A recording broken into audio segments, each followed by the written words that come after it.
3 शिवलिंग है। थोड़ा ध्यान दीजिएगा कथा में। जो बेटा बेटी कहते हैं कि मुझे सफलता नहीं मिल रही, जो दुनिया के लोग कहते हैं मैं असफल हो रहा हूं, मुझे सफलता नहीं मिल रही, 3 शिवलिंग का वर्णन किया गया। पहले नंबर पर है लाल मट्टी के शिवलिंग का। जब हम पार्थिव लिंग का निर्माण करते हैं, 12 महीने शिवरात्रि आती है। अगर आप दिन रात मेहनत कर रहे हैं, पूरा परिश्रम कर रहे हैं और सफलता नहीं मिल रही, तो लाल मिट्टी के शिवलिंग की पूजन किसी भी एक शिवरात्रि पर करें, उससे सफलता मिलती है। दूसरे नंबर पर मक्खन का शिवलिंग, ताजा ताजा माखन तैयार कर कर उसका शिवलिंग बनाकर उसकी आराधना। माखन के शिवलिंग की पूजन किसने करी थी? तो कोई आपसे पूछे तो कहना स्वयं इंद्र ने, स्वयं कुबेर ने, स्वयं माता लक्ष्मी ने,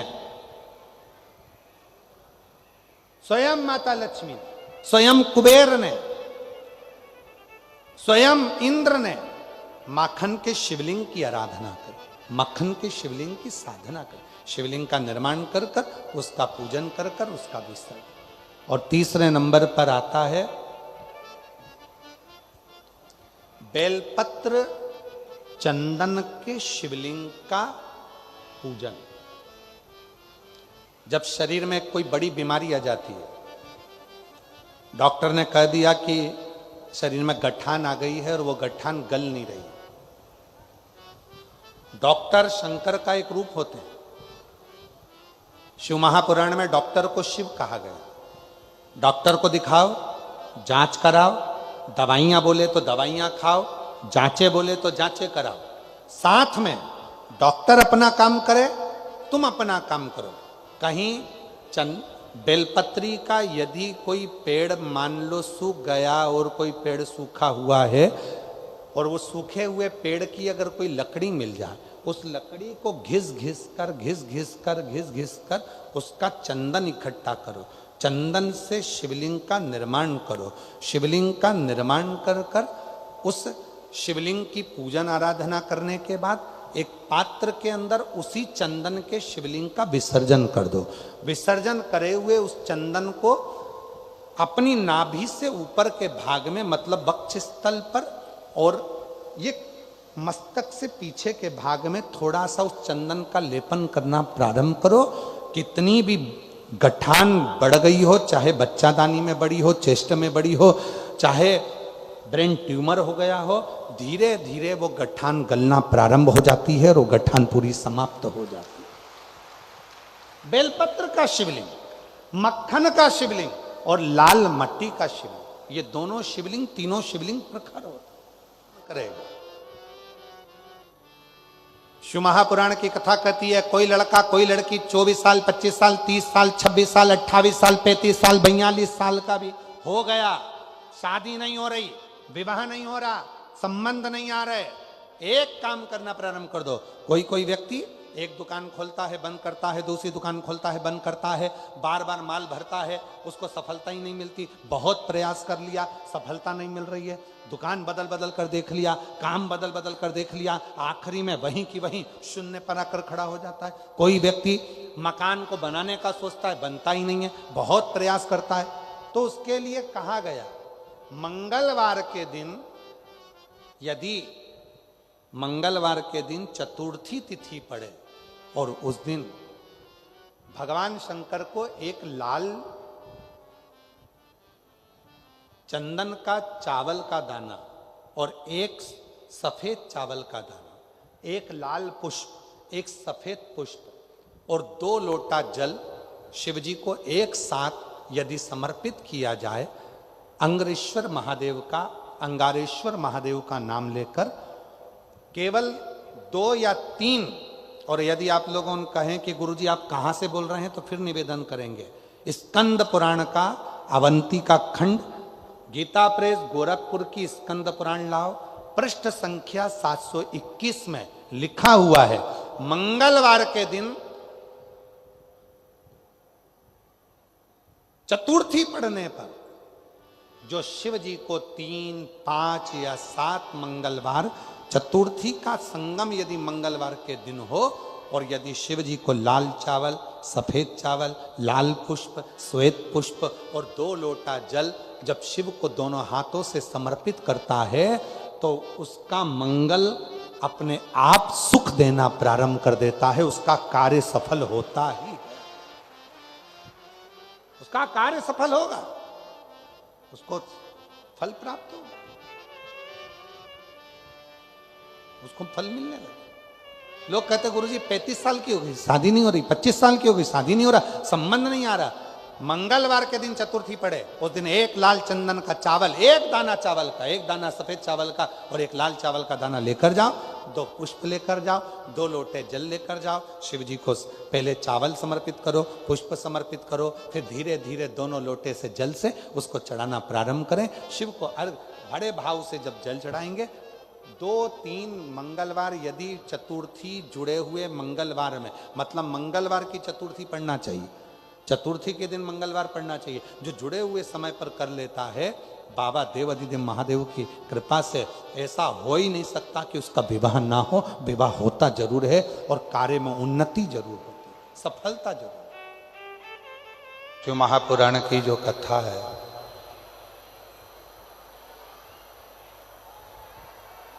वो भी ऐसे समय पर प्रारंभ हुई है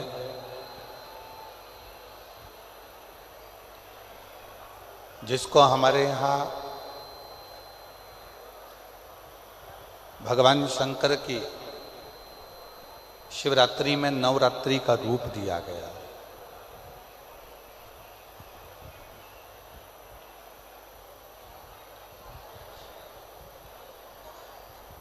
शिवरात्रि के पहले जो 9 दिन होते हैं उसको शिव की नवरात्रि कहते हैं, और उस शिव की नवरात्रि में 3 दिन भगवान शंकर ने डबरा वालों को दे दिए।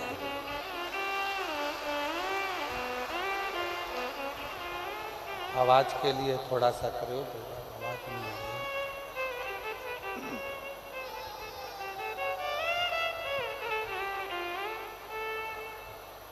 ये 3 दिन शिव की नवरात्रि में से आप लोगों को मिले हैं, और इन 3 दिनों में आप भगवान देवाधिदेव महादेव की अविरल भक्ति को प्राप्त करने के लिए इस नवग्रह मंदिर प्राण प्रतिष्ठा महोत्सव में आए।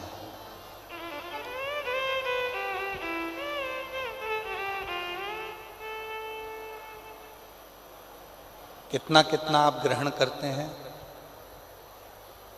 कितना आप अपनी जिंदगी में उतारते हैं, यह आपके ऊपर निर्भर करता है।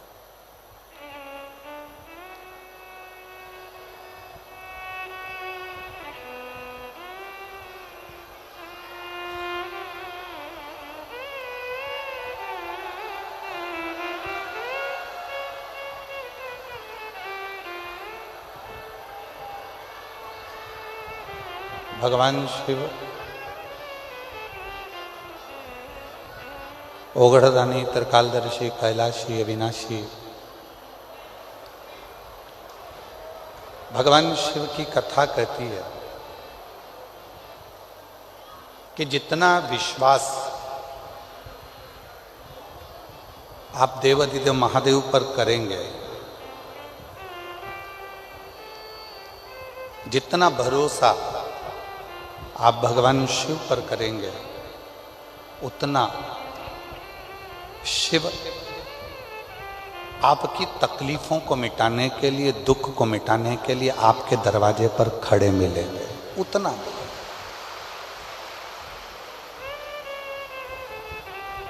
और तेरी कृपा बिना नहीं एक भी अणु लेते हैं श्वास, तेरी कृपा से तनु तनु। बखान क्या करूं मैं राखों के ढेर का, चपटी भभूत में खजाना कुबेर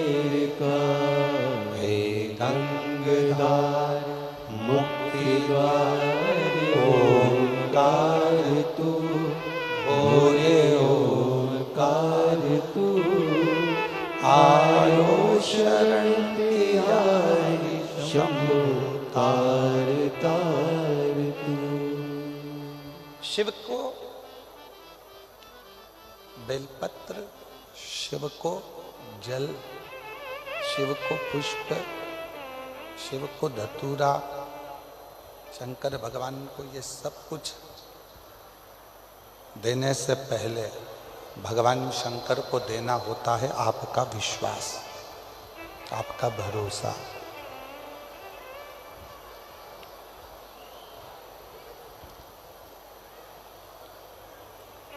हम बेलपत्र चढ़ा रहे हैं, हम धतूरा चढ़ा रहे हैं, हम जल चढ़ा रहे हैं, सब कुछ हमने भगवान शंकर को दिया।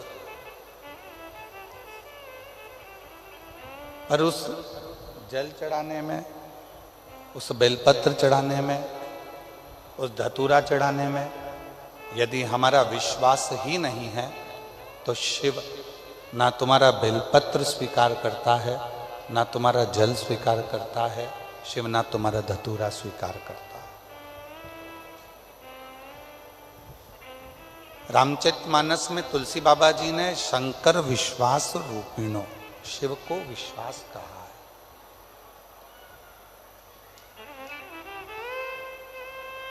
रामचरितमानस में तुलसी बाबा कहते हैं कि भगवान देवाधिदेव महादेव विश्वास का प्रतीक है। और भगवान शिव जब विश्वास का प्रतीक है,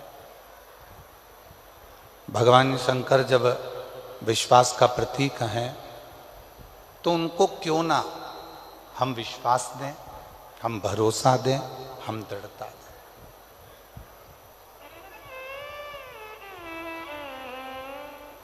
सब कुछ शिव जी को दे देते हैं।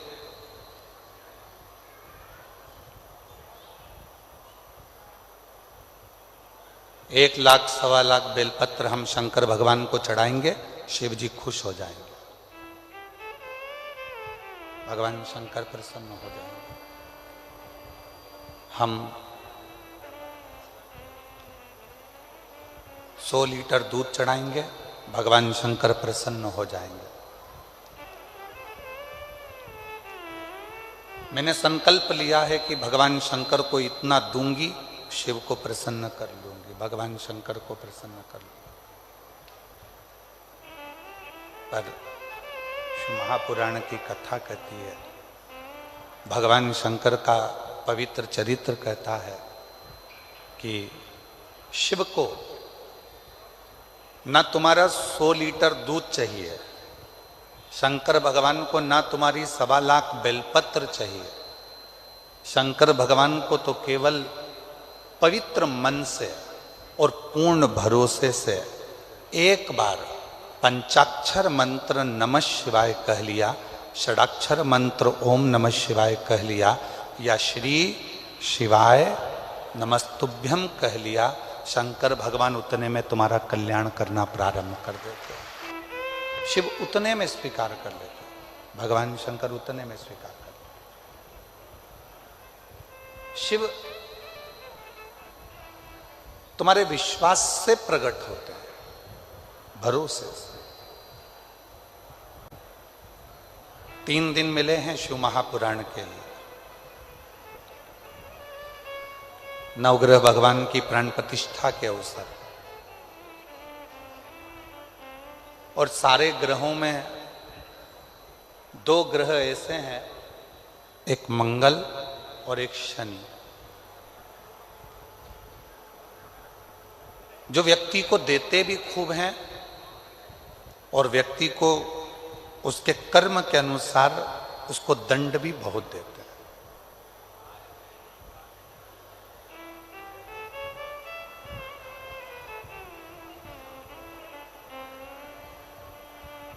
जो नवग्रह भगवान का मंदिर यहाँ डबरा मध्य प्रदेश में बन रहा है, तैयार हो गया है, उसकी प्राण प्रतिष्ठा हो रही है। इस डबरा नगर वालों को बाद में मालूम पड़ेगा कि नवग्रह भगवान जब किसी जगह पर बैठते हैं अपने परिवार के समेत, तो उस नगर को इतना वैभव से भर देते हैं, उस क्षेत्र को इतना धन देना प्रारंभ करते हैं कि उस क्षेत्र की पूरी जितनी भी दरिद्रता है वो समाप्त होती चली जाती है, उसका कष्ट दूर होते चले। और एक भी ग्रह, यहां विद्वान विद्वान संत आएंगे, साधु आएंगे, गुरु आएंगे, तपस्वी आएंगे, और भी विद्वान विद्वान संत यहां पर विराजमान है। किसी भी विद्वान संत से जाकर पूछिएगा, साधु से जाकर पूछिएगा, गुरुजन से जाकर पूछिएगा कि जितने ग्रह हैं, ये 9 ग्रह किसकी ऊर्जा से, किसके तेज से और किसकी प्रबलता से चमकते हैं और दुनिया को चमकाते हैं, तो सारे संत कहेंगे कि शंकर भगवान की कृपा से ये सारे ग्रह चमकते हैं और सारे ग्रह चमकाते हैं। ये सारे ग्रह चमक भी रहे हैं और चमका भी रहे हैं सारे।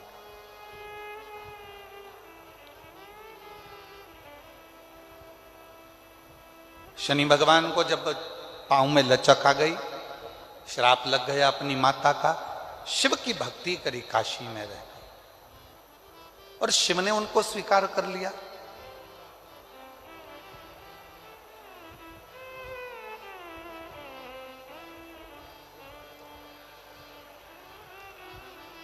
नवग्रह देवताओं में से एक ग्रह ऐसा है मंगल, जो भगवान शंकर के द्वारा प्रकट किया गया।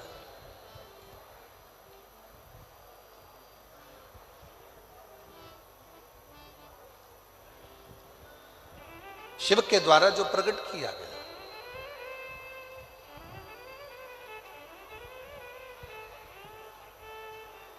स्कंद पुराण का अवंतिका खंड, स्कंद पुराण का अवंतिका खंड, गीता प्रेस गोरखपुर की अगर स्कंद पुराण आप पढ़ते हो, उसका अवंतिका खंड निकालेंगे तो पृष्ठ संख्या 721।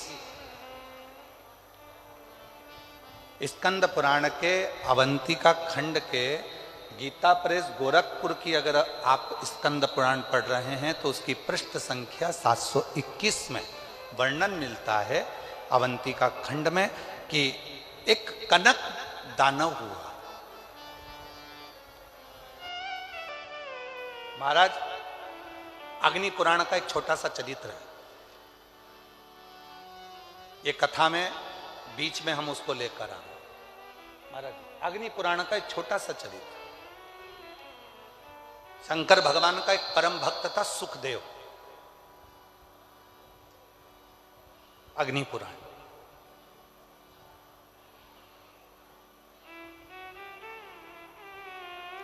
गीता प्रेस गोरखपुर की अग्नि पुराण 292 नंबर पृष्ठ का ये संवाद है। महाराज, सुखदेव शिव का परम भक्त, भगवान शंकर का परम उपासक,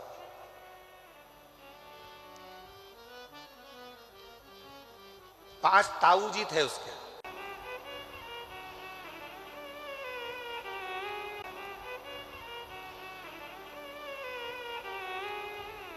शिव की साधना सुखदेव कर रहा है, भगवान शंकर की साधना में सुखदेव लगा हुआ है। जरा कथा पर ध्यान देना, बहुत जीवन की सार्थकता सिद्ध करने वाली कथा है। 3 दिन मिले हैं, इसलिए आपको कथा ही कथा देने का हम लोग प्रयास कर रहे हैं। ज्यादा दिन होते ना, 5 दिन या 7 दिन की कथा होती तो इधर उधर की बात में थोड़ा सा घुमा फिरा कर फिर तुम्हें कथा में लेकर आते, पर 3 दिन में तुमको इतना बाबा झोली में भर दे, बस इतनी प्रार्थना भोलेनाथ जी से है, इतना दे दे 3 दिन में, इतना दे दे कि 3 महीने के अंदर तुम फिर कथा के पंडाल में आकर बैठ जाओ, इतनी कृपा। इसलिए कथा को ज्यादा प्रयास कर कर उस कथा को आपके बीच में लेके आए। सुखदेव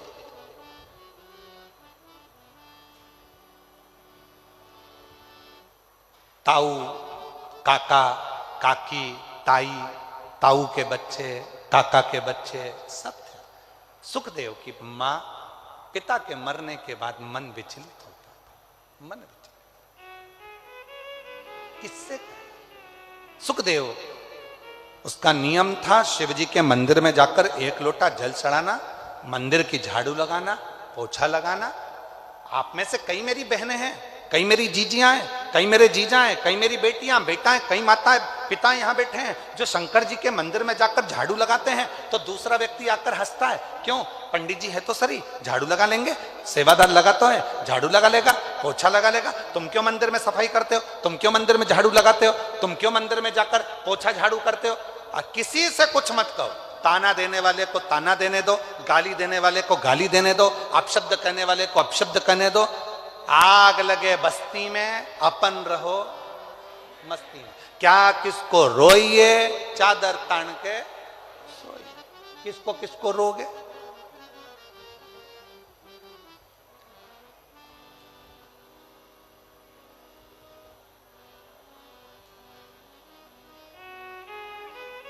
आप तो शिव भक्ति करो एक छोटे से बच्चे की तरह। बच्चों को देखा है आप लोगों ने?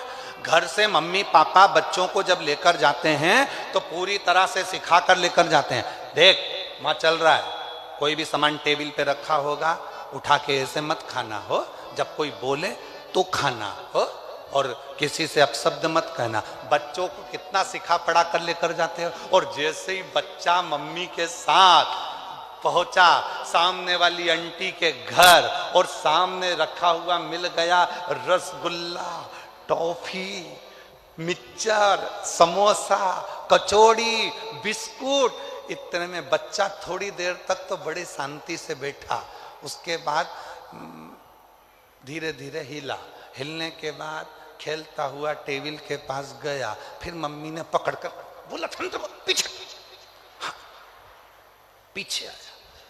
फिर आंटी जैसे ही अंदर, ये बाहर तुरंत। फिर मम्मी ने खींचा, चुप बेटे, तेरे को बोला था ना, चुप चुप। उससे सहन नहीं हो रहा, उससे रहा नहीं जा रहा। और आखिरी में मम्मी जैसे ही आंटी से बात में चालू हुई, इसने रसगुल्ला उठा के मुंह में धर लिया, बिस्कुट खाना चालू। और मम्मी इधर से सिर पे पल्लू लेकर,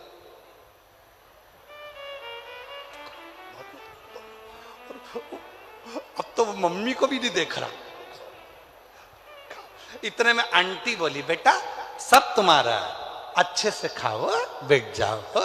इतने में मम्मी बोली, नहीं ये तो सब खा के आया है। इतने में बच्चा बोला, कब खाया? कब? मम्मी बोली, अच्छा ठीक है, दांत सड़ जाएंगे, एक ही रसगुल्ला लेना, ठीक है, बिस्कुट ज्यादा नहीं खाना, ठीक है, टॉफी मत खाना, ठीक है। और सब खा खुआ लिया। बस आंटी कुछ भी बोले, मम्मी कुछ भी बोले, जैसे एक छोटा सा बच्चा होता है ऐसे ही शंकर भगवान का भोला सा भक्त होता है। दुनिया कुछ भी कहे, ताने दे, गाली दे, अपशब्द कहे, बोलती रहे, सारी समस्या का हल एक लोटा जल। अपने को क्या करना? पड़ोसी कहे, बताओ अपने आप को सती सावित्री समझती है, मंदिर रोज रोज लोटा लेके मंदिर चली जाती है। जो जितना ताना दे उसके सामने उतनी खजूर वाली चोटी बना के जा ले। क्या कर ले? जाऊं और जाऊं, जा पहुंच जाओ शिवालय।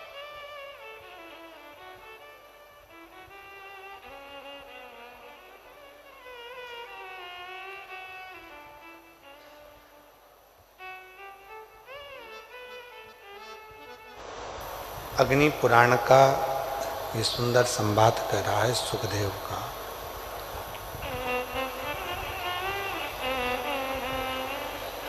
ताऊ थे 5, काकी थी, ताई थे, काका थे 3, काकी थी, उनके बच्चे थे।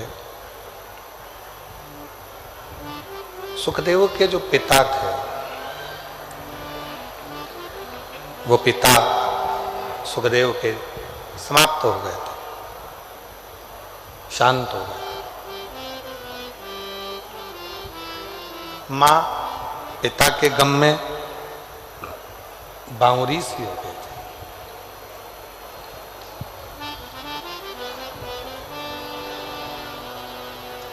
सुखदेव का नियम था कि शिवजी के मंदिर में जाकर झाड़ू लगाना, पोछा लगाना। दुनिया के लोग हंसते, दुनिया के लोग बाद में हंसते हैं। सबसे पहले अगर कोई हंसी उड़ाने वाले होते हैं तो अपने ही होते हैं। ताने देने वाले यदि होंगे तो पहले अपने होंगे।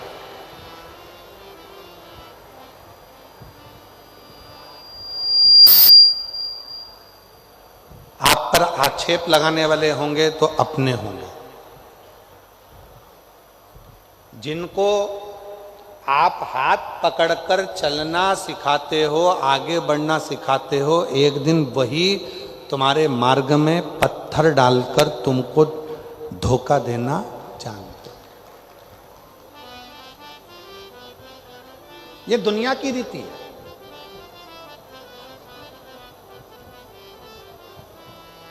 इसलिए शिव महापुराण की कथा कहती है, यदि भरोसा करना है किसी पर मत करो, भरोसा करना है तो केवल 3 पर करो।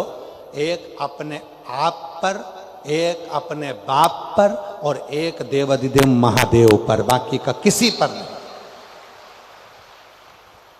एक भरोसा अपने आप पर करो। कोई मंजिल तक जाना है तुमको, अगर कोई परीक्षा पास करना है, कोई कंपटीशन एग्जाम में बैठ रहे हो, कोई नौकरी की तलाश कर रहे हो, तुम्हारे मन में यह भाव आ जाना चाहिए कि मैं इस परीक्षा को पास करूंगा, मैं इस कंपटीशन एग्जाम में पहुंचूंगा, मैं इसको उत्तीर्ण कर लूंगा, मैं इसमें मेहनत करूंगा और मैं इसको सफलता की सीढ़ी पर चढ़ जाऊंगा, मैं सफल हो जाऊंगा। अपने आप पर भरोसा करो। जितनी संख्या में आप लोग आए हो शिव महापुराण की कथा को सुनने के लिए, पंडाल में बैठे हो, पंडाल के बाहर बैठे हो, कथा का पहला दिन है, आप लोग कथा में आए हो तो किस भाव से आए हो? कि मेरा भरोसा कहता है कि मैं कथा के पंडाल में बैठकर जो बाबा से मांगूंगी, क्योंकि शंकर भगवान की शिव महापुराण की कथा मेरे पिता का घर है, कह रही है। सुखदेव ने मंदिर जाना नहीं छोड़ा, शिव की आराधना करना नहीं छोड़ा।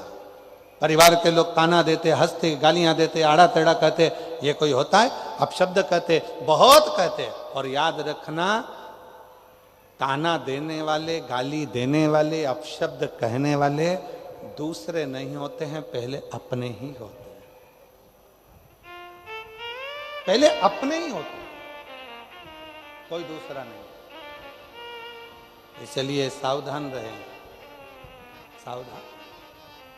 शिव कथा कर रही है, भगवान शिव के इतना उपासक था। अग्नि पुराण की कथा कहती है सुखदेव शिव का इतना उपासक था, इतना उपासक था कि भगवान शंकर की विरल भक्ति में लगा रहता।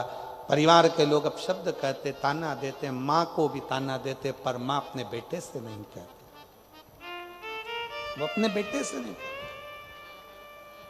परिवार के पास में बहुत धन था, वैभव था, सुखदेव को लेकर जाते काम धंधे पर। सुखदेव शिव जी की स्मरण करता, मंदिर में रुक जाता, शिव की भक्ति करता। अब एक दिन, 2 दिन, 3 दिन ऐसे निकलते चले गए। सुखदेव के भाई, परिवार वाले साथ में लेकर जाते काम बंदे के लिए, और सुखदेव को भी मजदूरी जैसा काम करवाते, तो भी सुखदेव अपनी मां को आकर नहीं बताते। सुखदेव जब मां को आकर नहीं बताता, समय बीतता गया, बीतता गया। एक लोटा जल शिव जी को चढ़ाता रहा। एक दिन बाबा भोलेनाथ ने ऐसी कृपा कर दी, सुखदेव के स्वप्न में आकर कह दिया, सुखदेव कल सुबह जल चढ़ाकर जब आए तो यहां घर को छोड़कर चले जाओ, ये घर छोड़ दे।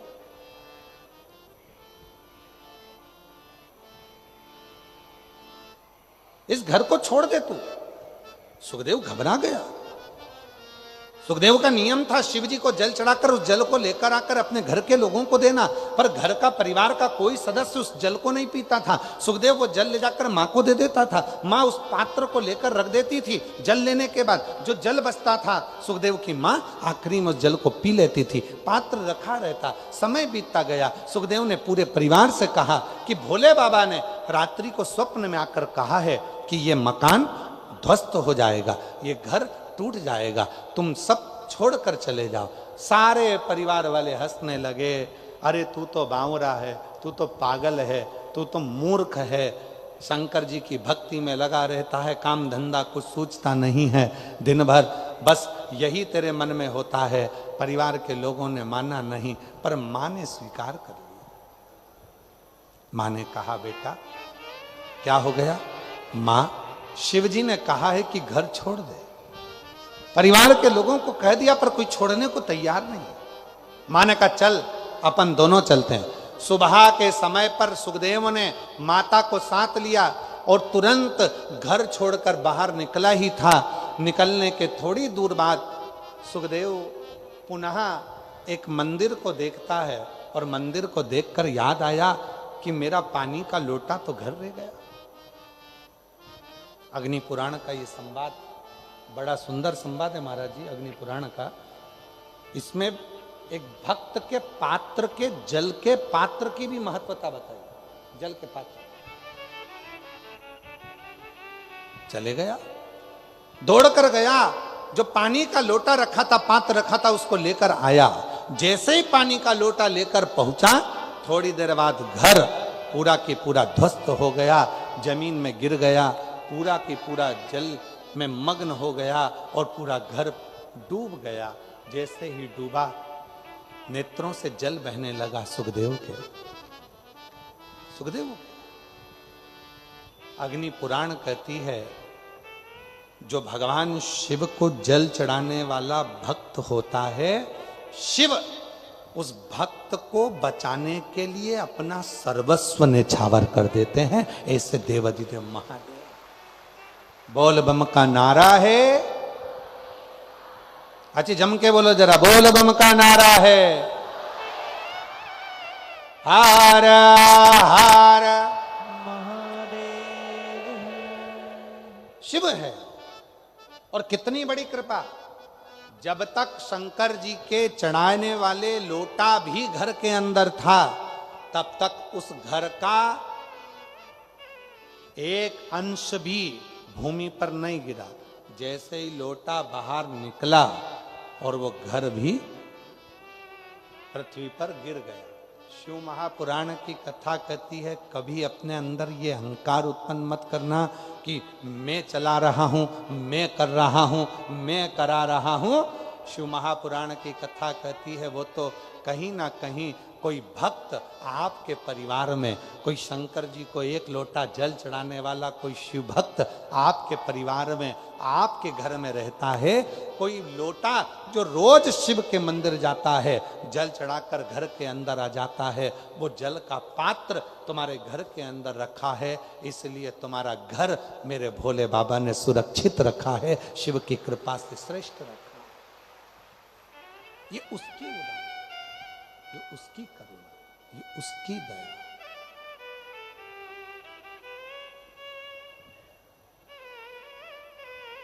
इसीलिए आप लोगों से कहते हैं, निवेदन करते हैं, बार बार प्रार्थना करते हैं, विनय करते हैं, निवेदन करते हैं, बार बार प्रार्थना करते हैं कि शिव के प्रति समर्पण का भाव जितना होगा, भगवान शंकर के प्रति समर्पण का भाव जितना होगा, शंकर के प्रति जितना समर्पण का भाव होगा, उतना जीवन सुखी होगा। ऐसे दयालु नाथ से रिश्ता बनाइए, बोलो बोलो, ऐसे दयालु नाथ से रिश्ता बनाइए। रुकिए, आप लोगों को आता है सबको? जम के तो बोलो, सब सुनते हो ना? तो पहले आप लोगों की आवाज यहां तक आना चाहिए। बोलो जरा, ऐसे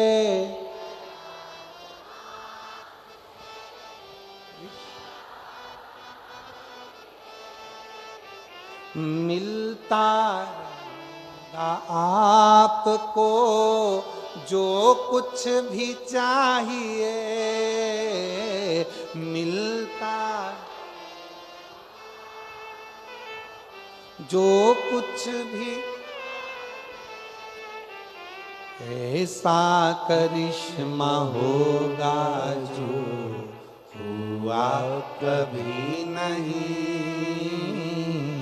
ऐसा करिश्मा होगा जो हुआ कभी नहीं। मांगा है भोलेनाथ से वरदान एक ही मांगा है भोलेनाथ से वरदान एक ही। तेरी कृपा बनी रहे जब तक है जिंदगी, तेरी कृपा बनी रहे जब तक है जिंदगी। भगवान से केवल एक वर मांगो कि तेरी करुणा, तेरी दया, तेरी कृपा बने। शिव के द्वारा जो प्रकट किया गया,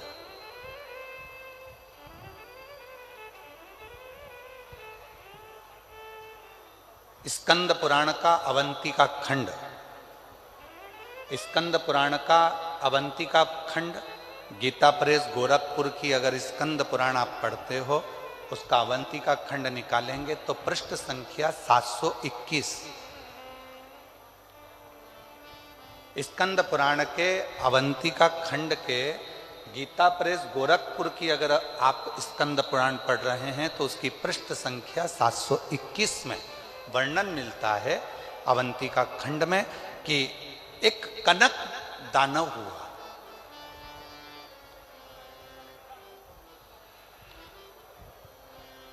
और वो कनक दानव इतना उपद्रवी था,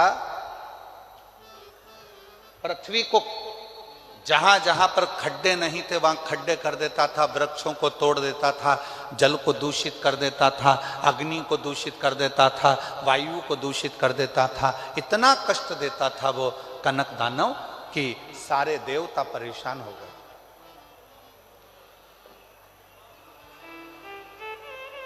सारे देवता परेशान हो गए। और शिव महापुराण की कथा कहती है जब जब व्यक्ति की जिंदगी में दुख आता है, तकलीफ आती है, कष्ट आता है, बहुत ज्यादा उसके जीवन में जब संघर्ष चालू होता है, और यदि वो एक बार भी देवादिदेव महादेव के मंदिर में जाना प्रारंभ कर देता है तो उसके कष्ट मिटना अपने आप प्रारंभ हो जाते हैं, उसके दुख मिटना प्रारंभ।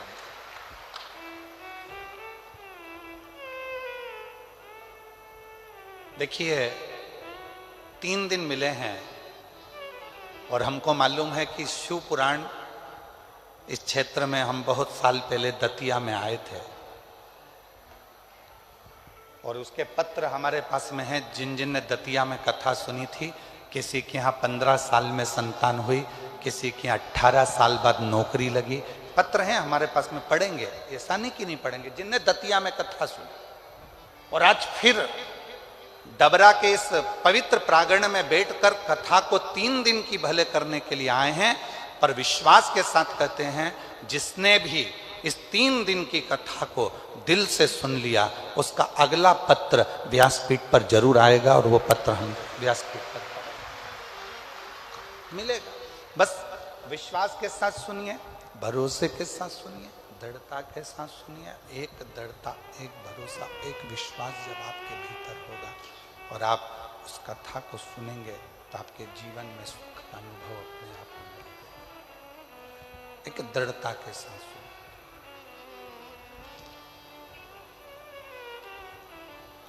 कनक दानव अवंतिका खंड स्कंद पुराण वर्णन कर रहा है। कनक दानव पृथ्वी को खोद देता है।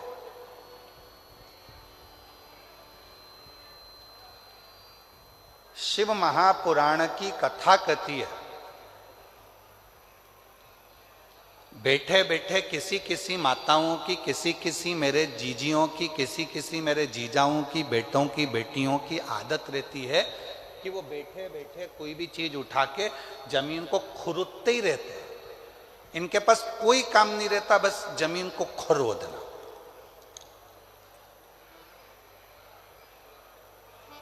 फ्री बैठे रहेंगे तो अपने नखून के पास में जो खाल निकलती रहेगी उसी को खरोदते रहेंगे। किसी किसी की आदत रहती है, पैर में अगर कोई खाल निकल रही है तो उसी को निचोड़ते रहेंगे, निकालते रहेंगे, खोदते रहेंगे।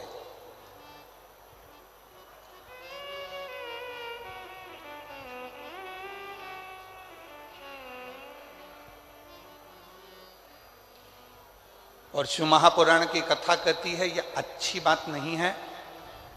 पृथ्वी पर बैठे हो, आसन पर बैठे हो या घर में किसी भी स्थान पर बैठे हो, उस समय पर ना तो पृथ्वी को खरोदो और ना अपने शरीर की उंगली हो, हाथ हो, शरीर का कोई अंग हो, उसको खरोदना नहीं चाहिए।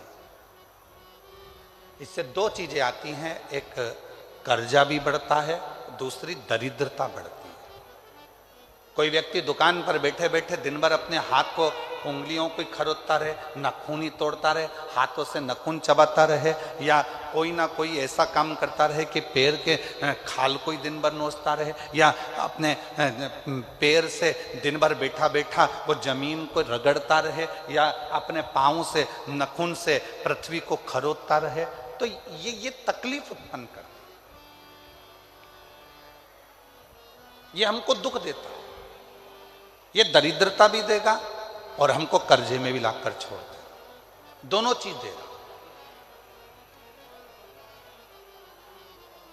अब कनक दानव पृथ्वी को खोद देता है, जहां जाता है वहां दिन भर खरोता खरोता खरोता खरोता पृथ्वी को जाता रहता है। जहां कहीं वृक्ष मिल जाते हैं उनको काटने के लिए, उनको तोड़ने के लिए तत्पर हो जाता है। क्यों तोड़ना? किसी किसी की आदत रहती है, बगीचे में या जमीन पर चलते चलते खेत खलियान में चलेंगे, एक डंडा हाथ में ले लेंगे। अब उस डंडे का क्या करना है? कुछ नहीं करना। छोटी सी डंडी हाथ में ले ली, छोटे छोटे पौधे लगे हुए हैं, तो खेत में चलते चलते इधर मार उधर मार उधर मार, जितने छोटे छोटे पौधे लगे रहते हैं उनको तोड़ते तोड़ते उसकी जाने की आदत होती है। पर शिव महापुराण की कथा कर रही है, उस पौधे ने तेरे को कुछ बिगाड़ा, उस पौधे ने तुझसे कुछ कहा? वो तो एकांत में है, एक और है, साइड में है, तेरे रास्ते में भी नहीं आ रहा। मान लो तेरे रास्ते में आता तो तू उसको तोड़ते हुए जाता, चल जाता, पर किसी पौधे में डंडा मारा, किसी पौधे में हाथ मारा, किसी की पत्तियां नोची, किसी के पौधे को तुमने तोड़ तोड़ा के नचित कर दिया। ये शिव महापुराण वर्णन नहीं करती। भगवान शंकर प्रकृति के देवता हैं। शिव जी को प्रकृति का देव माना गया।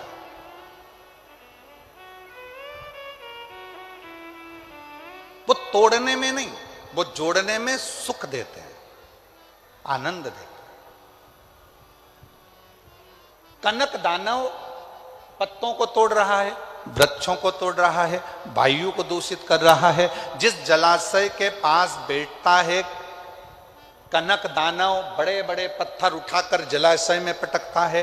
कई लोगों की आदत रहती है नदी के तट पर यहाँ का कंकर उठा के वहाँ पटकेंगे, वहाँ का कंकर उठाकर पानी में पटकेंगे, उसके छींटा लेंगे, उसको डुबक डुबक करेंगे, कहीं पत्थर फेंक रहे हैं, कहीं लकड़ी फेंक रहे हैं जलाशय में। शिव महापुराण की कथा तो यहाँ तक कहती है कि यदि आपके घर में, आपके मंदिर में, आपके देवालय में, आपके शिवालय में यदि शंकर भगवान पर बेलपत्र चढ़ रही है, पुष्प चढ़ रहा है, मंदिरों में बहुत सारा पुष्प एकत्रित हो रहा है, तो उसको ले जाकर विसर्जन करें।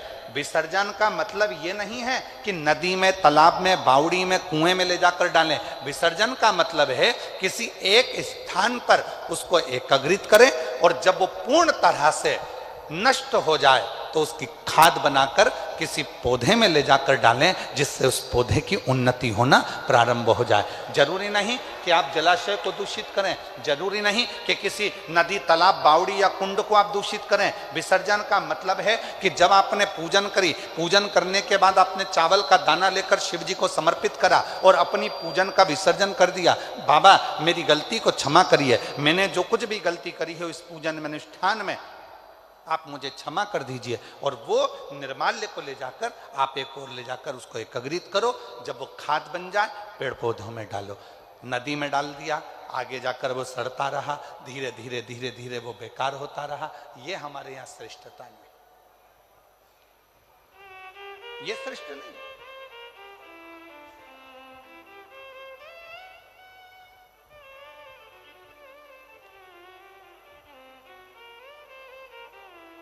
कई लोगों को तो आज तक दीप दान करना भी नहीं आता। हमारा निवेदन है विष्णु पुराण को एक बार पढ़िएगा, पद्म पुराण को एक बार पढ़िएगा, और हिंदी में गीता प्रेस गोरखपुर की विष्णु पुराण लेकर आओ, पद्म पुराण लेकर आओ, कूर्म पुराण लेकर आओ, नारद पुराण लेकर आओ। जितनी पुराणे हैं उसका धीरे धीरे अध्ययन करो तो आपको दीप दान करने का फल मालूम पड़ेगा। कई लोगों के मन में आता है कि दिया जलाया और उस दिए को जलाकर पानी में छोड़ दिया तो दीप दान हो गया। शिव महापुराण की कथा कहती है कि दीप को लगाकर जल में छोड़ने की जगह घाट पर रखो। क्यों? घाट पर रखोगे और एक दीप, 1000 दीप दान कर रहे हो, उसमें से एक दीप नदी में छोड़ दो, तालाब में छोड़ दो, बावड़ी में छोड़ दो, बाकी के दीप घाट पर लगाइए। क्यों? क्योंकि घाट पर लगाए गए दीप पितरों को भी रोशनी देते हैं, पूर्वजों को भी रोशनी देते हैं, घर का वास्तु ठीक कर देते हैं, हमारे घर में कालसर्प दोष हो उसको समाप्त कर देते हैं। और घाट पर लगा हुआ दीप पितरों के पिंड दान के बराबर माना जाता है और पितरों का पिंड भी वो दीप के बल पर हो जाता है। इसलिए दीप घाट पर होना। पर कई लोगों की आदत होती है, नदी में गए हैं, अगरबत्ती, मोमबत्ती, वो कौन सा मिठाई के डब्बे ले लिए, मिठाई के डब्बे, फुलझड़ी के डब्बे इकट्ठे कर लिए। कार्तिक का महीना था, दीपदान करने गए थे, 1000 दीप बना बनाकर सारा नदी में छोड़ दिया। आगे जाकर वो कचरा इकट्ठा हो गया और पूरी नदी दूषित हो गई। उस माँ को दूषित नहीं करना है, उस माँ को शुद्ध करना, उस माता को शुद्ध करना। कनक दानव प्रकृति को नष्ट कर रहा है, और कनक दानव जब प्रकृति को नष्ट कर रहा था तब इंद्र को सूचना मिली और इंद्र ने आकर कनक दानवों से युद्ध किया। और कनक दानव से जैसे युद्ध करा तो इंद्र विजय प्राप्त नहीं कर पाए। क्यों? क्योंकि कनक दानव प्रकृति को नष्ट करने में लगा हुआ था। जितना वो प्रकृति को नष्ट करने में लगा हुआ था उतना ही वो कनक दानव पर धन,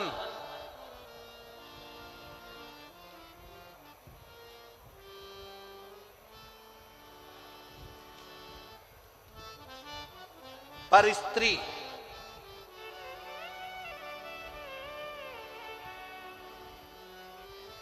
को अपना बनाकर अपने पास में रख लेता। पर धन को भी अपने पास रख रहा है, पर स्त्री को भी अपने पास रख रहा।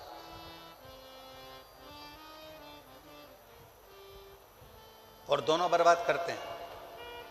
पराया धन, पराई स्त्री व्यक्ति को बर्बाद कर देती है, नष्ट कर देती है, दोनों बर्बाद करते हैं। और कनक दानव पर धन को भी एकत्रित कर रहा है, पर स्त्री को भी एकत्रित कर रहा है। इंद्र युद्ध करते करते वहां से निकल गए, चले गए। तब भगवान देवाधिदेव महादेव के पास जाकर इंद्र को लगा कि मैं किससे कहूं कि मैं इस युद्ध को जीत नहीं पा रहा हूं।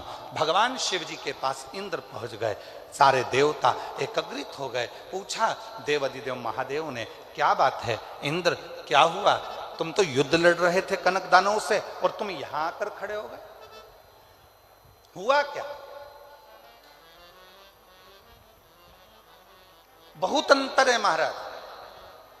पहले के समय में आशीर्वाद देते थे, लोग खुश होते थे तो आशीर्वाद में कहते थे फूलो फलो। क्या बोलते थे? जम के तो बोलो जरा, फूलो फलो। और आज के जमाने में लोग आशीर्वाद देते हैं या प्रसन्न होते हैं तो कहते हैं हमको फॉलो करो। पहले महाराज जी कहते फूलो फलो, आज के जमाने में कहते हमको फॉलो करो।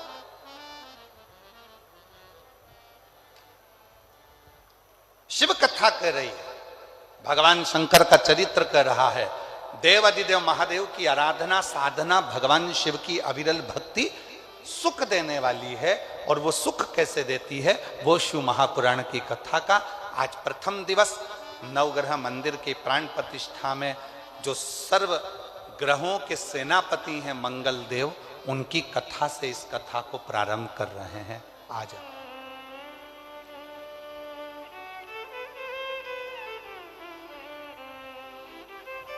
शिव कथा कर रहे हैं। और शंभु शरणे पड़ी मांगू घड़ी रे घड़ी, दुख काटो दया करी दर्शन आपो। मेरी जितनी जीजियां बैठी हैं, जीजा बैठे हैं, बेटियां बैठी हैं, बेटा बैठे हैं, आपसे निवेदन है आपको जो जो लाइन भजन की याद है वो हमारे साथ में गुनगुनाया करो, जिससे लगना चाहिए कि आप अपने पिता से देवाधिदेव महादेव से बात करने के लिए आए हो, केवल बैठने के लिए नहीं। यहाँ से सुना, यहाँ से निकाल दिया, बच्चा कुचा कपड़े का झटकार दिया, उसके लिए नहीं। यहाँ से जाने के बाद 3 महीने के अंदर जो तुम बैठकर मांगो वो तुम्हारी गोदी में आए तो समझना कि तुमने शिव पुराण की कथा को श्रवण। शंभु शरणे मांगू घड़ी दुख दया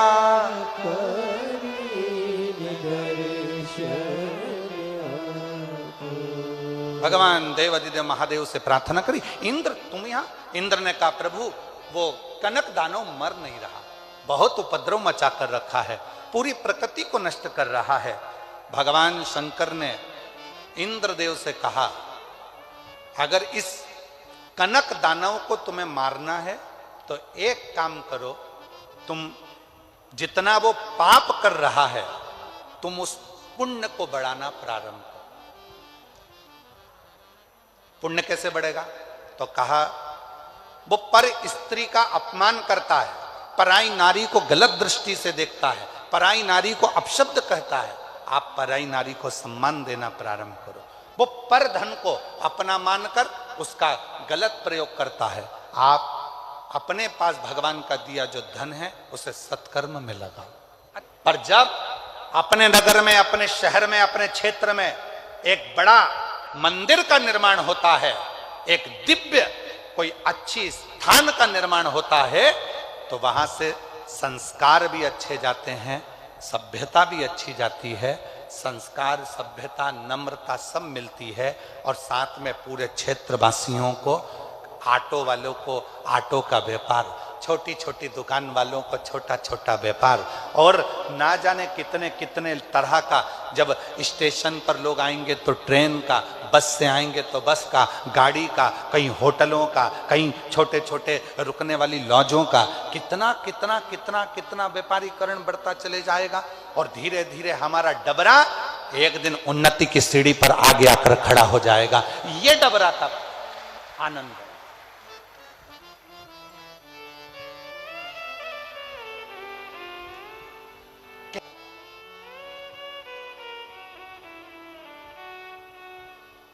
ये आनंद है। इंद्र को लगा कि ये कनक दानव मरेगा कैसे, कनक दानव का अंत कैसे होगा? तो भगवान शंकर ने कहा पुण्य बढ़ा लो, अपने पुण्य कैसे बढ़ाना है? तो कहा धन जो है उसको सत्कर्म में लगाओ, पर स्त्री का पर दृष्टि ना दे, भजन का बल बढ़ाएं, भक्ति का बल बढ़ाएं, स्मरण करें, भगवत नाम का कीर्तन करें। शिव महापुराण की कथा कहती है जब कोई मनुष्य, जैसे भगवान शंकर ने इंद्र से कहा कि एक पार्थिव लिंग का निर्माण कर कर इंद्र, जब तुम जल धीरे धीरे उस लिंग पर समर्पित करोगे, शिवलिंग पर चढ़ाओगे, तो तुम्हारी शक्ति प्रबल होती चली जाएगी। शिव महापुराण की कथा में विद्धेश्वर संहिता में लिखा है, जब एक लोटा जल लेकर कोई भगवान शंकर के मंदिर में जाकर शिव जी को जल समर्पित करना प्रारंभ करता है, तो उसके अंदर एक अलग से तेज उत्पन्न होने लगता है और उसकी वाणी भी धीरे धीरे सिद्ध होने लगती है, वो बल उसके अंतर्गत अपने आप आने लगता है। इसलिए सारी समस्या का हल, जम के बोलो जरा, सारी समस्या का हल बोल बम का नारा है। श्री शिवाय। शिव को चढ़ाया गया वो एक लोटा जल हमें शक्ति उत्पन्न करता है, शंकर को चढ़ाया गया वो एक लोटा जल हमें बल उत्पन्न करता है, शिव जी को चढ़ाया गया वो एक लोटा जल हमारे जीवन में ऊर्जा उत्पन्न करता है। और हो महाराज, समझाना बड़ा मुश्किल है,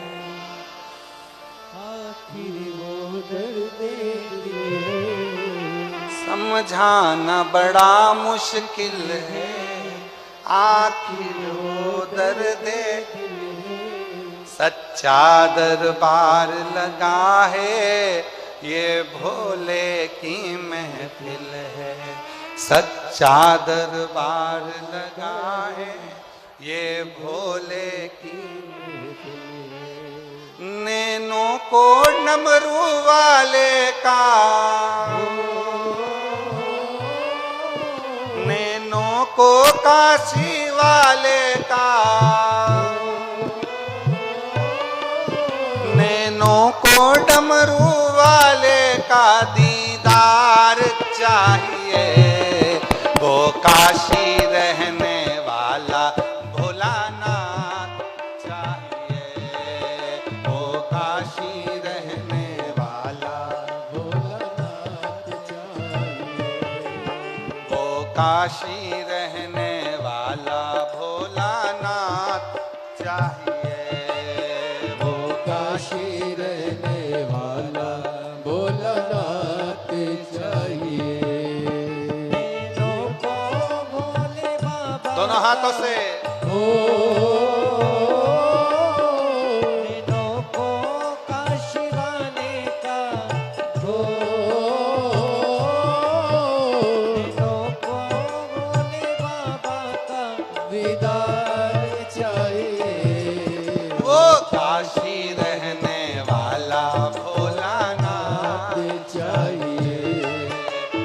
काशी रहने वाला भोलानाथ चाहिए।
कितनों पे डोरे डाले तेरे नैन बड़े मत वाले। कितनों पे डोरे डाले तेरे नैन बड़े मत वाले। कितनों पे डोरे डाले तेरे नैन बड़े मत वाले। कितनों पे डोरे डाले तेरे नैन बड़े मत वाले। नैनों को भोले बाबा का हो, नैनों को डमर वाले का हो,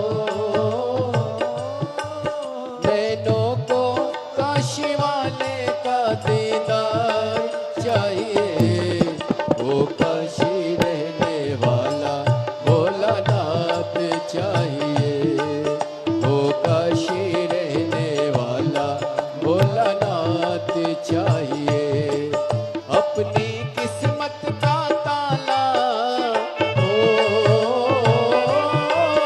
अपनी किस्मत का ताला तुम खोलते चलो। श्री शिवाय नमस्तुभ्यं तुम बोलते चलो। ओ श्री शिवाय नमस्तुभ्यं तुम बोलते चलो। श्री शिवाय नमस्तुभ्यं, श्री शिवाय नमस्तुभ्यं, श्री शिवाय नमस्तुभ्यं, श्री शिवाय नमस्तुभ्यं।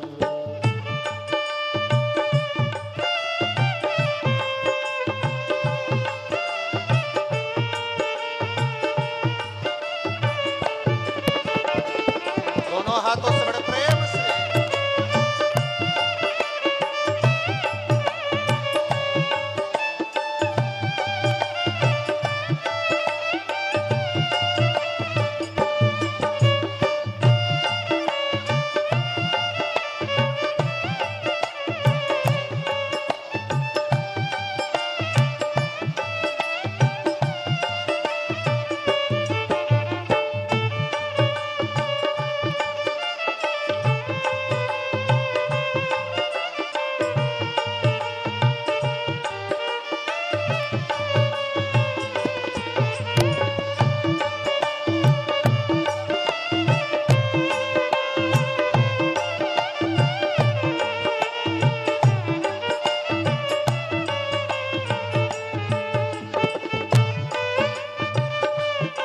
बोले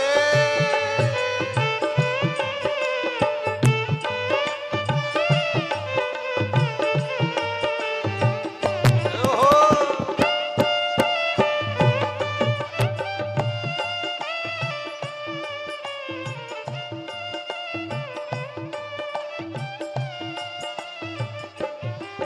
समझाना बड़ा मुश्किल है, समझाना बड़ा मुश्किल है। आखिर वो दर्द दिल है, आखिर वो दर्द दिल है। सच्चा दरबार लगाए ये भोले की महफिल है। सच्चा दरबार लगाए ये भोले की महफिल है। नैनों को भोले बाबा का हो, नैनों को डमरू वाले का हो, नैनों को सिहर वाले का दीदार चाहिए।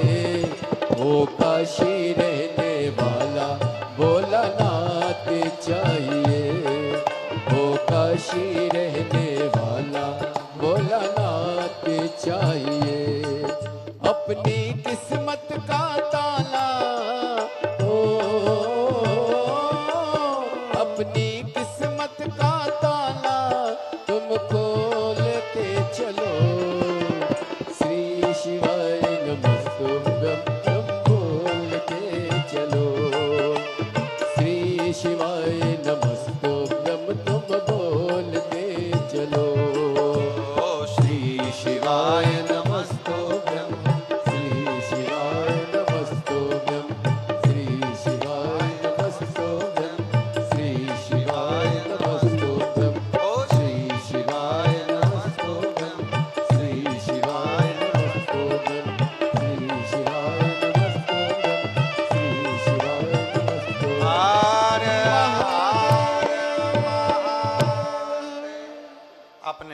पर बैठकर बाबा देवाधिदेव महादेव को अपने मन का भाव कहिए, दिल से प्रार्थना करिए, विनय करिए, निवेदन करिए, विनती करिए। बाबा को अपने मन का भाव कहिए, हृदय से प्रार्थना करो, विनय करो, निवेदन करो। जहाँ जगह मिले वहाँ बैठकर बाबा को अपने मन का भाव कहो, दिल से प्रार्थना करो, विनय करो, निवेदन करो, विनती करो। शंभु भाव से प्रार्थना करिए, विनय निवेदन करिए। जहाँ भी जगह मिले वहाँ बैठकर बोलिए। जिस स्तुति को करने के लिए दूर दूर से शिव भक्त यहाँ आते हैं,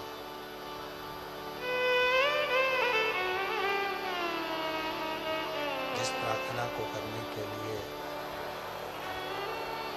सभी भगवान शंकर के भक्त यहाँ पहुँचते हैं, आप भी निवेदन करें, विनय करें, प्रार्थना करें, विनती करें। पूछे व्यासपीठ की और आपकी आवाज भगवान देवाधिदेव महादेव तक पहुँचे, ऐसे दिल से प्रार्थना करिए, विनय करिए, निवेदन करिएगा। साथ में बोलिएगा, साथ में प्रार्थना करिएगा।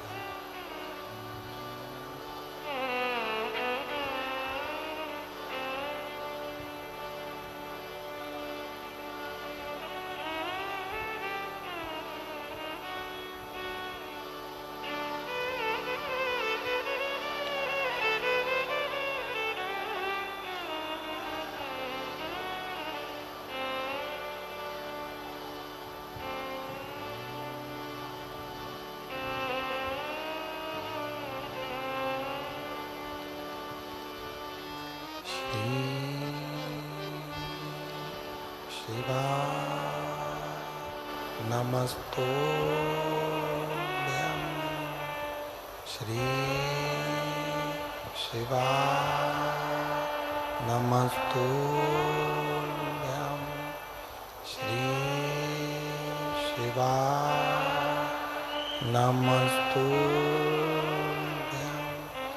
श्री शिवाय नमस्तोभ्यं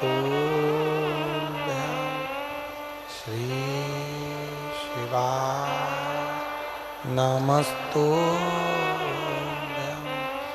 भोला सब दुख काटो मारा, ओ भोला सब दुख काटो मारा। शिव शंकर जपो तेरी माला, भोले बाबा जपो तेरी माला।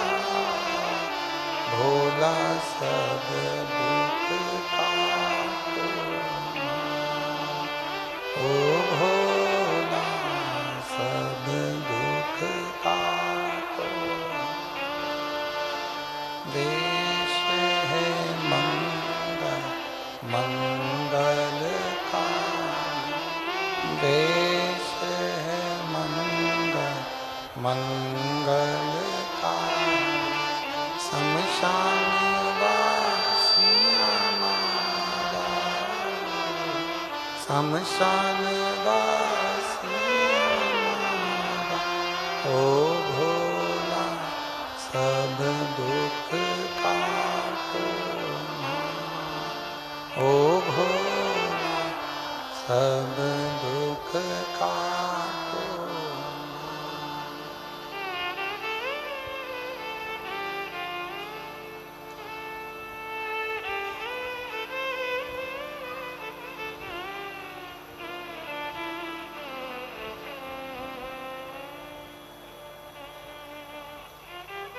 बाबा देवाधिदेव महादेव भगवान शिव मोगड़दानी त्रिकालदर्शी कैलाशी विनाशी भगवान शंकर की पवित्र कथा कर रही है। किस गीता प्रेस गोरखपुर का स्कंद पुराण कर रहा है, स्कंद पुराण की कथा कर रही है। भगवान शंकर के पास इंद्रदेव गए और जाकर निवेदन करा, ये कनक दानव नहीं मरता। शिव जी की पूजन का वृतांत स्वयं शिव कह रहे हैं। शिवलिंग की बड़ी प्रखरता हो। 3 शिवलिंगों का स्मरण किया। इंद्र ने कहा कि ये कनक दानव के प्राण नहीं छूट रहे, क्या करा जाए। भगवान शंकर ने पूजन आराधना शिव की साधना स्वयं शिव बताया, स्वयं शंकर ने। और इंद्र ने फिर कनक दानव का संहार कर दिया। और तेरी कृपा बिना न हिले एक भी अणु, लेते हैं श्वास तेरी कृपा से तनु तनु। बखान क्या करूं मैं राखों के ढेर का, चपटी बहुत में खजाना कुबेर का। शिव कथा कहती है शिवलिंग की पूजन इंद्र ने करना प्रारंभ करी। और जब इंद्र ने शंकर भगवान की पूजन करना प्रारंभ करी, शिव ने ऐसा तप बल इंद्र में बढ़ा दिया कि कनक दानव का संहार हो गया। पर कनक दानव तो मर गया, पर कनक दानव का पिता अंधकासुर क्रोध में लाल हो गया और शिव जी से युद्ध करने के लिए आ गया।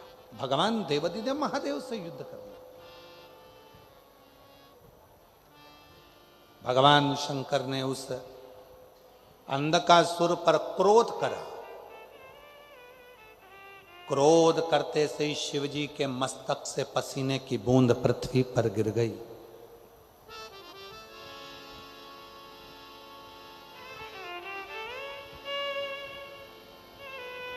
और अंगारे की तरह लाल, एकदम धधकता हुआ लाल एक बच्चा पृथ्वी से प्रकट हुआ, जिसका नाम मंगल रखा।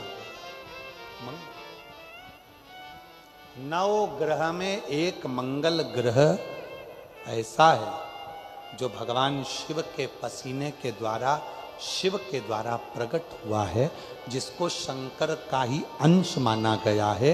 इसलिए शिवजी ने उसका नाम अंगारेश्वर रखा है। नवग्रह मंदिर डबरा में, नवग्रह मंदिर के उस पावन प्रांगण में जब आप मंगल ग्रह का दर्शन करेंगे तो केवल वो मंगल ग्रह नहीं है, शंकर भगवान का स्वरूप अंगारेश्वर महादेव है। अंगारेश्वर केवल मंगल ग्रह।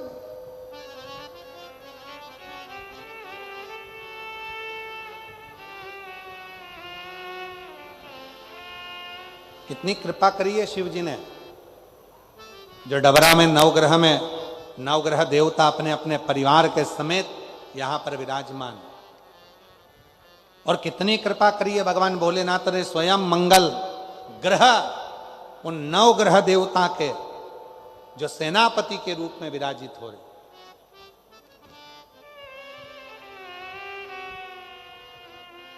कितनी करूं। बोलंगारेश्वर महादेव की। शिव महापुराण की कथा कहती है, अंधक जब पृथ्वी से बालक ने जन्म लिया, मंगल ग्रह प्रकट हुए, मंगल बालक प्रकट हुआ। वो छोटा सा बालक यहां वहां भ्रमण कर रहा था, पूरा शरीर लाल था, तेज पुंज था, शिव का अंश स्वरूप था, अंगारे की तरह धधकता हुआ लाल स्वरूप था। कौन उसको गोदी में ले, कौन इतने धधकते हुए अंगारे को गोदी में ले रो रहा था, बिलख रहा था। तब भगवान शिव ने उस बालक को, मंगल को अपनी गोदी में लेकर उसके मस्तक पर हाथ रखकर कहा, सुन मंगल, तो ग्रहों का सेना उसके लिए साधु था।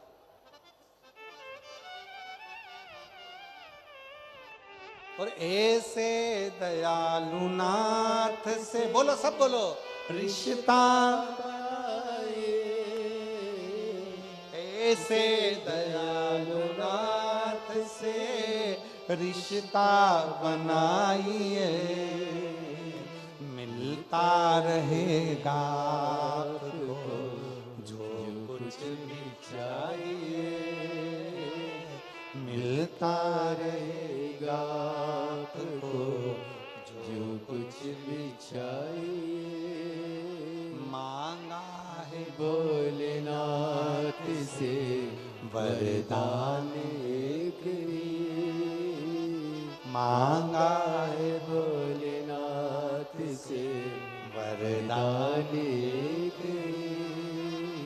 तेरी कृपा बनी रहे जब तक है जिंदगी, तेरी दया बनी रहे जब तक है जिंदगी। शिव जी से मांगा प्रार्थना।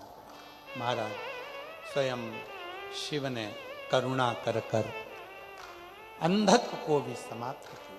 शिव महापुराण की कथा कहती है, भगवान शंकर का संवाद कहता है। देवराज नामक का ब्राह्मण, जो ब्राह्मण कर्म से वंचित था, उस देवराज नाम के ब्राह्मण ने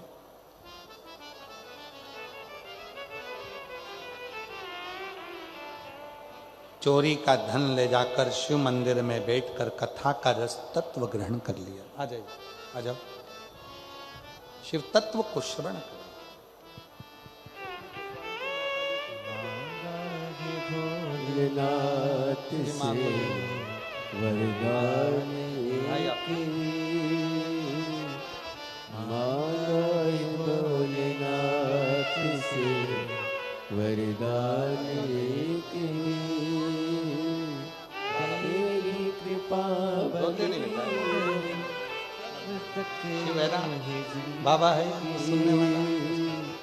मांगा रोते नहीं, आंसू पोंछ के जा, आंसू पोंछ। अच्छा खुश होकर जा, खुश होकर जा, आंसू पोंछ के जा।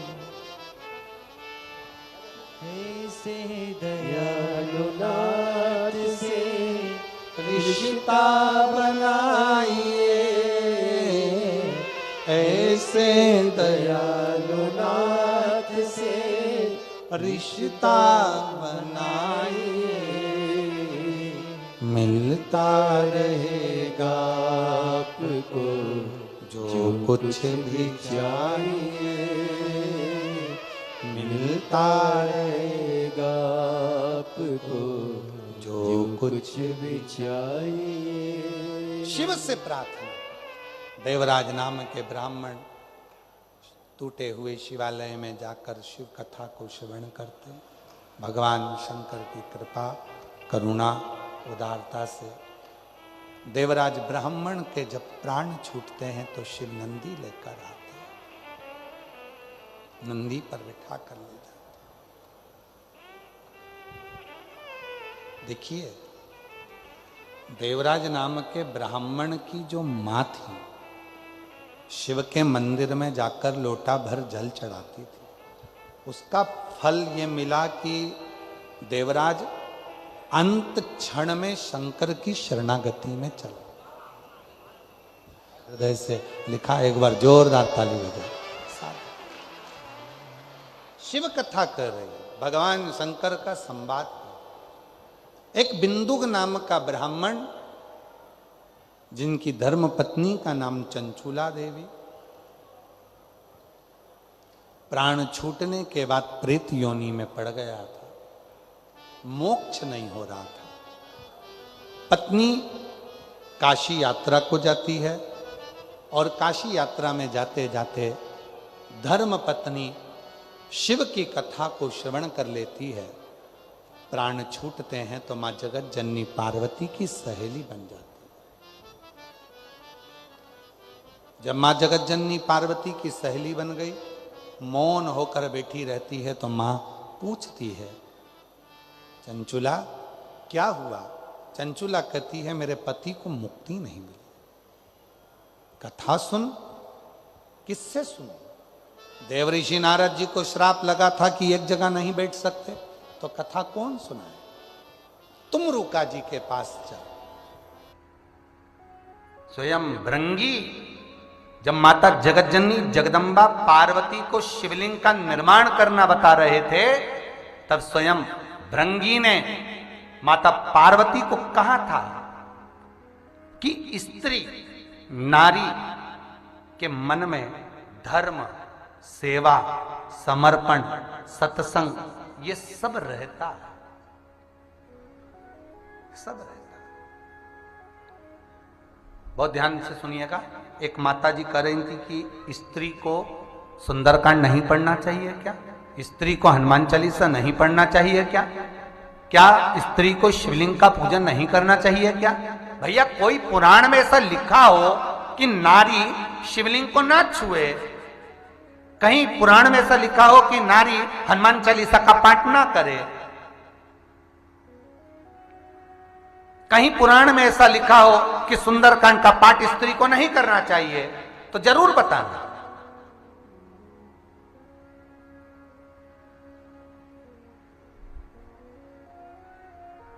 क्योंकि शंकर, मेरा विश्वनाथ, मेरा भोलेनाथ, मेरा त्रिकालदर्शी, कैलाशी, अविनाशी, मेरा शिव 7 रूपों में स्त्री के अंदर विराजमान रहता है। कितने रूप में रहता है? 7 रूप में। मेरा विश्वनाथ, मेरा शंभु, मेरा त्रिकालदर्शी, मेरा कैलाशी स्त्रियों में विराजमान है 7 रूप में। पहला, स्त्री की कीर्ति पवित्र हो। ये लोग उस यज्ञ को करने के लिए देवी धाम जाते हैं, आप लोगों को तो मालूम होगा, कई लोग जाते हैं।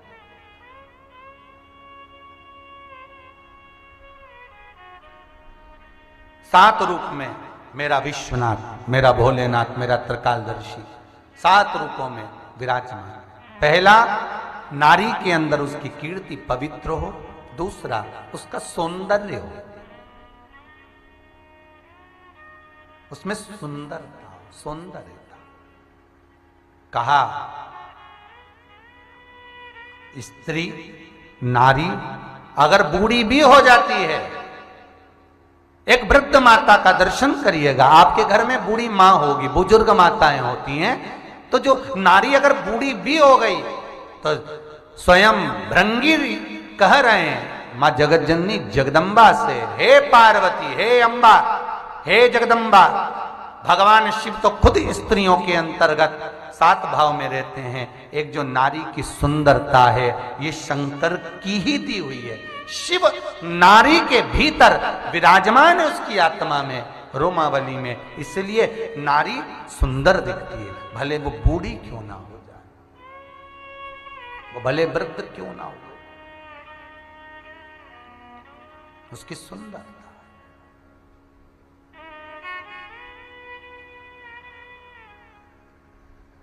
उसकी सौंदर्यता है, वो सुंदरता शिव ने दी।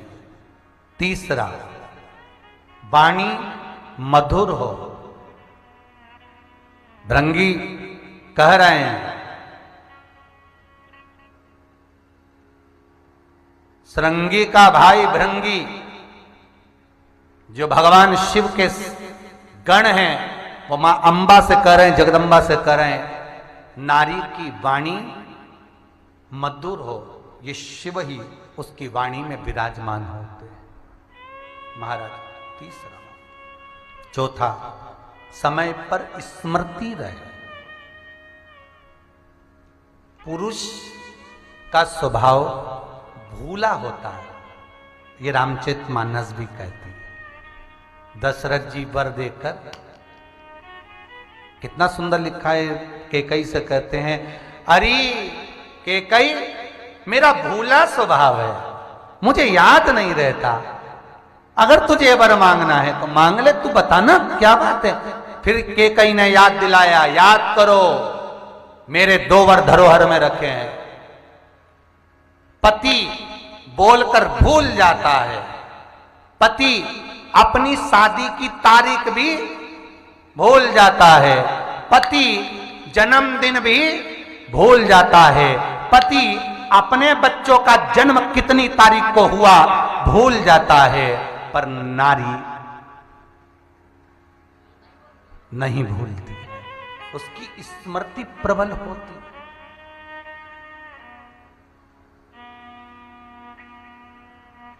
पत्नी याद दिलाती है कल शादी की सालगिरह, तब पति बोलता है बधाई हो, तो पति बोलता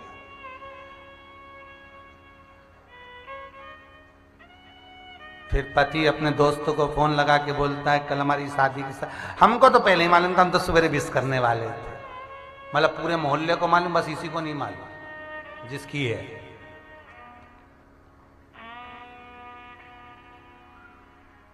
बेचारा पति ने 2-4 बार तो मोबाइल में सेट भी करा, पर मोबाइल पानी में गिर गया तो तारीख फिर चली गई। पत्नी को लगा अब की बार हमने बता दिया तो अगली बार हो सकता है मालूम पड़ जाए, है? फिर भी स्मृति नारी स्त्री के अंतर्गत, नारी के अंतर्गत शंकर विराजा है, ये जानने के लिए नारी की स्मृति समय पर रहती है। शिव समय पर स्मृति रहे, इसलिए शंकर नारी के भीतर चतुर्थ भाव में विराजमान है। स्मृति। 5वां महाराज, नारी में धारण शक्ति, धारण शक्ति हो। नारी स्त्री जब एक बालक को जन्म देती है महाराज, उस स्त्री का, उस नारी का दूसरा जन्म होता है। उसकी धारण शक्ति शिव ही रखते हैं, भगवान शंकर। कई लोग कहते हैं महाराज जी गर्भवती नारी रहे तो क्या शिवलिंग का स्पर्श नहीं कर सकती? क्यों नहीं? शिव महापुराण की कथा कहती है नारी जब गर्भस्थ होती है, नारी के भीतर जब गर्भ विराजमान होता है, तब नारी की जो धारण शक्ति होती है वो शंकर का ही एक स्वरूप उसके भीतर विराजमान हो जाता है। उसकी धारण शक्ति प्रबल हो, उसकी धारण शक्ति प्रखर हो, प्रबल हो। ये 5वां स्वरूप भगवान शिव का धारण शक्ति के रूप में विराजमान। फिर वर्णन किया महाराज, 6ठा भाव कहा स्त्री में जो धैर्य होता है ये शंकर का ही स्वरूप होता है। धीर रखती है नारी, बहुत धीरज खाती है। आएगा समय जब भगवान अच्छा, पति को भी ज्ञान दे देती है नारी। कई बार ऐसा नहीं है पत्नी ज्ञान ना देती हो, स्त्री अगर पुत्र को ज्ञान दे रही है तो पति को भी ज्ञान दे देती है, पति को भी। केवल एक नारी हो सकती है जो पति को भी काल से छुड़ा लाती है।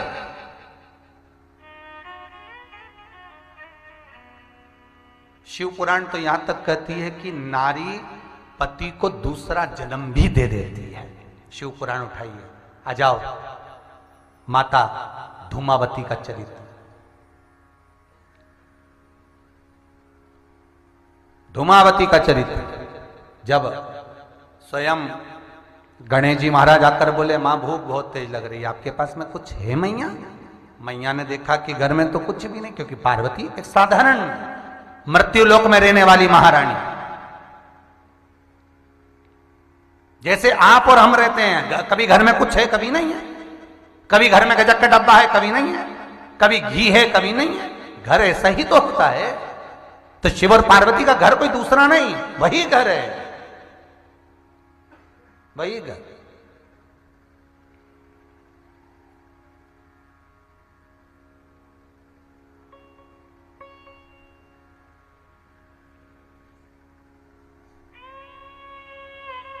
मां कुछ है पाने के लिए, गणेश जी के लिए मां अंदर गई, कुछ पात्र में कुछ मिष्ठान देखा, नहीं मिला। कुछ भोजन देखा, नहीं मिला। वापिस आई, गणेश नहीं है।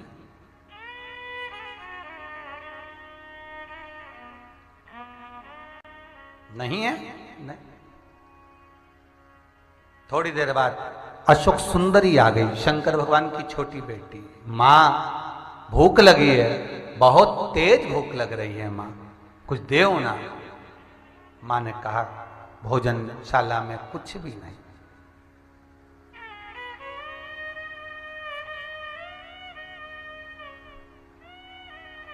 भोजनशाला में कुछ भी नहीं। मां गई जगदम्बा, भगवान शिव के पास में जाकर कहा, भूत भावन भूतेश्वर हे शिव करुणा सागर, प्रभु बच्चों को भूख लगी है, पिता का फर्ज है भोजन देना, पिता लाकर दे और मां उस भोजन को पकाकर बच्चों को दे। आप दीजिए भोजन। शिव जागे नहीं, नेत्र बंद करे हुए हैं भोलेनाथ ने, नयन बंद है। शंकर जागा नहीं, मेरे भोले बाबा नहीं जागे, नेत्र बंद कर बैठे।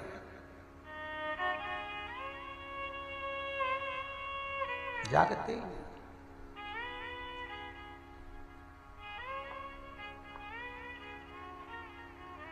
जब बाबा नहीं जागे, मेरा ओघरदानी, मेरा त्रिकालदर्शी, मेरा कैलाशी अविनाशी नहीं जागा। थोड़ी देर बाद कार्तिक आ गए, मां जल्दी मुझे बहुत भूख लग रही, जल्दी भोजन दो मां, मां जल्दी भोजन दो। मां कहती भोजन कुछ होए तो दो ना। जया, विषहरा, शामरी बारी, दो तली, देव, शंकर भगवान की 5 लड़कियां फिर आ गई। भूख लगी है मां, भोजन। भूख लगी, मां की आंख में जल भर गया। कौन मां होगी जो अपने बच्चे को भूखा देख सकती है, बिलखता हुआ देख सकती है? केवल एक मां का ही तो हृदय ऐसा होता है जो बच्चों को भूखा नहीं देख सकती। मां की आंख में जल था, मेरे स्तनों में दूध भी नहीं कि मैं अपने बच्चों को पिला दूं। मां क्रोध में खड़ी हो गई, भगवान शिव को उठा लिया जगत जननी जगदम्बा ने, और मां भवानी ने शंकर को उठाया और निकल गई।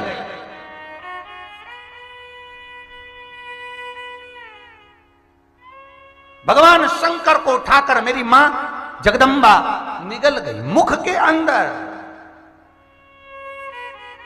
उधर में शिव गए, स्तनों से दूध बहने लगा मां का।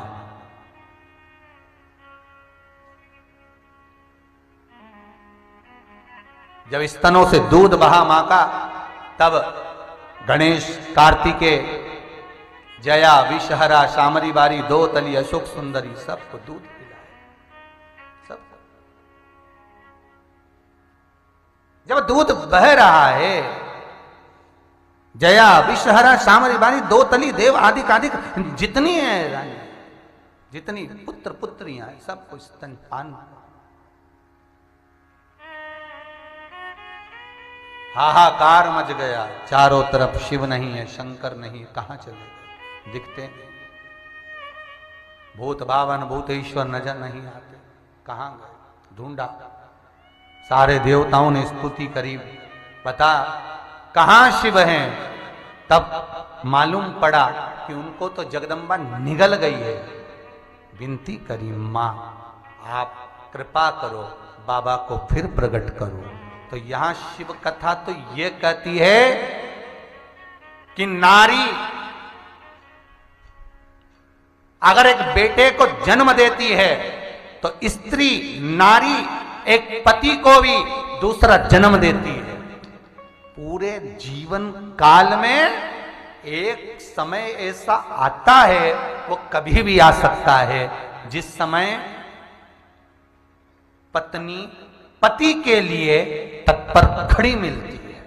तुम चिंता न करिएगा, हो गया घाटा, हो गया समय, जो हुआ देखा जाएगा। स्त्री, नारी पति के लिए तत्पर खड़ी है और कहती है तुम्हें चिंता की जरूरत नहीं है, तुम्हें मरने की जरूरत नहीं, कष्ट की जरूरत नहीं, मैं हूं। वो पति का दूसरा जन्म होता है, एक मां देती है, कभी स्त्री भी दे देती है। धीर बनाना, ये नारी ये धीर बंधाती है, धीर बंधाती है। क्यों चिंता करते हो, किस लिए? तो यहां नारी में धैर्यता भी है। जो छठा भाव शंकर जो नारी के भीतर विराजमान है, शंकर जो नारी के भीतर उसका छठा भाव शिव धैर्य के रूप में स्त्री के अंतर्गत, धैर्य के रूप में। बहुत धीरज होता है नारी में। ठीक है, हो जाएगा, ठीक है, ठीक है, होगा, समय आएगा, जब हो जाएगा। क्यों चिंता करते हो, क्या हो गया, हो जाएगा, देखा जाएगा।